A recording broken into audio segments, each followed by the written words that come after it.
نبی پاک صلی اللہ علیہ وسلم نے ارشاد فرمایا، ما احد اصبر علی اذى سمعہ من اللہ یدعون لہ الولد ثم یعافیہم ویرزقہم، کہ اس کائنات کے اندر اللہ تعالیٰ سے زیادہ کوئی بھی تکلیف پر صبر کرنے والا نہیں ہے۔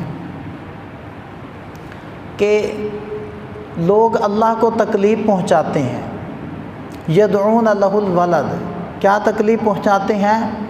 کہ وہ کہتے ہیں کہ بعض لوگ کہتے ہیں حضرت عیسیٰ علیہ السلام اللہ تعالیٰ کے بیٹے ہیں، اس سے بڑھ کر تکلیف کیا ہوگی؟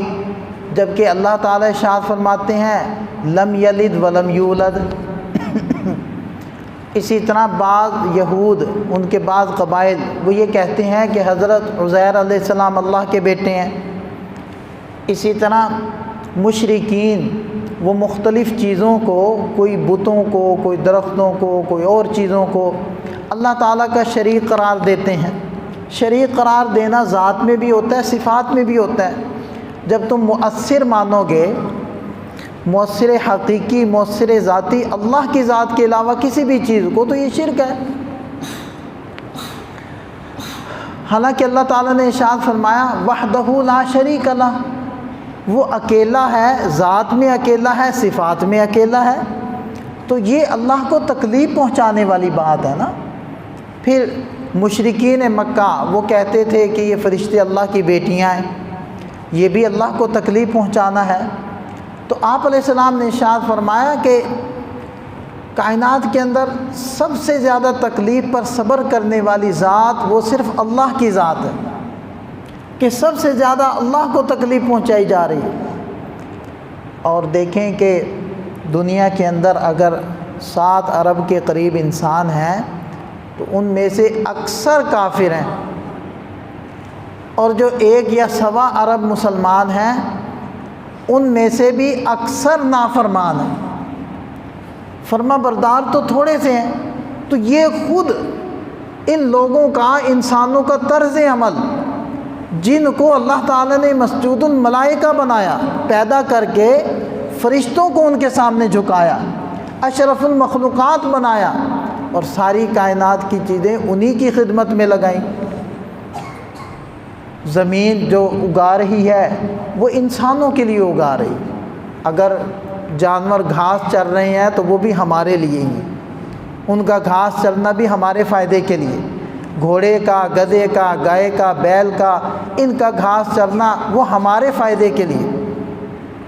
تو ساری کائنات کا حسن وہ انسان کے لیے پیدا کیا، اور انسان کو اپنی پہچان اور عبادت کے لیے پیدا کیا۔ یہی انسان رب کا سب سے بڑا نافرمان، اس سے بڑی اور کیا تکلیف ہوگی؟ جو کلمہ گو ہیں ان میں سے بھی اکثر نافرمان۔ تو سب سے زیادہ اس حدیث پاک میں یہ بتایا گیا کہ سب سے زیادہ اللہ تعالیٰ کو ستایا جا رہا ہے۔ اب دیکھیں کہ دنیا کے اندر اگر ایک بندہ دوسرے کی نافرمانی کرتا ہے تو بندے کا بندے پر کتنا حق ہے؟ باپ کا بیٹے کے اوپر کتنا حق ہے؟ صرف باپ سبب ہی ہے نا اس بیٹے کے آنے کا، خالق تو نہیں ہے۔ باپ کے قبضے میں اس بیٹے کے دل کی حرکت تو نہیں ہے۔ اللہ تعالیٰ تو وہ ذات ہے کہ جس نے ہر انسان، ہر چھوٹے بڑے، اس کو وجود بخشا، اس میں روح ڈالی، اور اس کے جسم کا ہر کل پرزا، ہر عضو وہ رب کے حکم کے تابع ہے، اور اس کے حکم کا پابند ہے، اور اس کے قبضے قدرت میں ہے۔ اس کی چاہت سے دل دھڑک رہا ہے، جب تک چاہے گا دھڑکے گا، جب نہیں چاہے گا تو دھڑکنا بند کر دے گا، انسان کا جسم ٹھنڈا پڑ جائے گا، روح نکل جائے گی۔ جب تک حکم ہے روح ہے، جب نہیں ہے تو نہیں۔ سب سے زیادہ اختیار اللہ تعالیٰ کو ہے، اور سب سے زیادہ بندوں کے اوپر حق وہ اللہ کا ہے، سب سے پہلا حق اللہ کا ہے۔ اسی لیے حدیث پاک میں ہے لا طاعۃ لمخلوق فی معصیۃ الخالق، جہاں رب کی نافرمانی آ جائے وہاں کسی مخلوق کا کوئی حق اور کوئی فرما برداری باقی نہیں رہتی۔ باپ کی فرما برداری بہت اہم ہے، والدہ کی فرما برداری بڑے فضائل ہیں، بہت حقوق ہیں، لیکن اگر والد یا والدہ اللہ کے حکم کے خلاف کوئی حکم کرتے ہیں تو آپ علیہ السلام نے ارشاد فرمایا ان کی کوئی فرما برداری نہیں، اس لیے کہ انسان کے اوپر سب سے پہلا حق، سب سے بڑا حق وہ اللہ کا ہے جس نے اس انسان کو پیدا کیا ہے۔ تو والد تو ناراض ہے اپنے بیٹے سے کہ اس نے میری بات نہیں مانی، اور بہت سارے والدین اپنے بچوں کو بہت ساری سہولتوں سے محروم بھی کر دیتے ہیں کہ تم چونکہ ہماری بات نہیں مان رہے لہذا ہمارے ساتھ تمہارا کوئی تعلق نہیں۔ بہت سارے تو جائیداد سے آنکھ بھی کر دیتے ہیں۔ لیکن آپ یہ دیکھیں کہ سب سے بڑا حق اللہ کا اور سب سے زیادہ قدرت اللہ کو حاصل ہے بندے کو نافرمان کو پکڑنے پر، اس کو سزا دینے پر، لیکن سب سے زیادہ صبر اللہ تعالیٰ کر رہے ہیں۔ حدیث پاک میں ہے ثم یعافیہم ویرزقہم، عافیت بھی دے رہے ہیں، رزق بھی دے رہے ہیں۔ سورج بھی نکل رہا ہے، زمین کے غلے بھی نکل رہے ہیں، پھلوں میں ذائقے بھی پڑ رہے ہیں، اور اگر وہ نافرمان بھی پھل کھاتا ہے تو اس کو بھی اتنا ہی ٹیسٹ آتا ہے جتنا فرما بردار کو آتا ہے۔ حالانکہ اگر اللہ تعالیٰ چاہتے تو کر سکتے تھے کہ تو نے چونکہ نماز چھوڑی ہے ایک ہفتے کے لیے ٹیسٹ لیس ہو گیا، تیری زبان سے ذائقہ ہم نے نکال لیا، اب تیری زبان ذائقہ نہیں چکھے گی۔ کر سکتا ہے، مالک ہے، لیکن نہیں کیا۔ نافرمان کو بھی روزی مل رہی ہے، نافرمان کا دل بھی دھڑک رہا ہے، نافرمان کا معدہ بھی کام کر رہا ہے، اور نافرمان کو بھی عافیت مل رہی ہے، فرما بردار کو بھی مل رہی ہے۔ اس سے بھی آگے بڑھ کر آپ دیکھیں کہ نافرمانوں کو زیادہ مل رہا ہے،